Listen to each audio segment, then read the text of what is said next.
वज़ीर-ए-आज़म नरेंद्र मोदी से आंध्र प्रदेश के वज़ीर आला वाई.एस. जगन मोहन रेड्डी ने दिल्ली में मुलाकात की।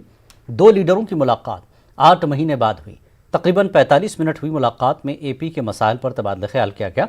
इस मुलाकात पर सियासी हलकों में क़यास-आराइयां की जा रही हैं कि वाईएसआरसीपी एनडीए में शामिल हो सकती है। जगन मोहन रेड्डी की पार्टी को 2 काबीनी और 1 ममलिकती वज़ीर का ओहदा मिल सकता है। उधर एपी गवर्नमेंट विप ने इस मामले पर कहा कि अगर मोदी हुकूमत रियासत को खुसूसी दर्जा फराहम करती है तब वाईएसआरसीपी एनडीए में शामिल होने पर गौर कर सकती है। ज़राए के मुताबिक एपी के सीएम जगन मोहन रेड्डी ने वज़ीर-ए-आज़म से एपी के मसाइल को हल करने और मरकज़ से पोलावरम प्रोजेक्ट की तामीर के लिए बकाया फंड्स जारी करने की अपील की।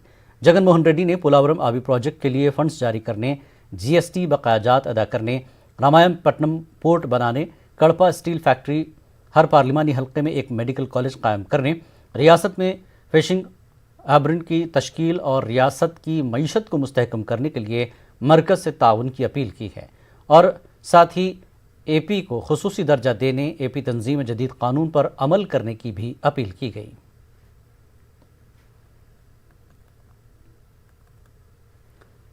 हाथरस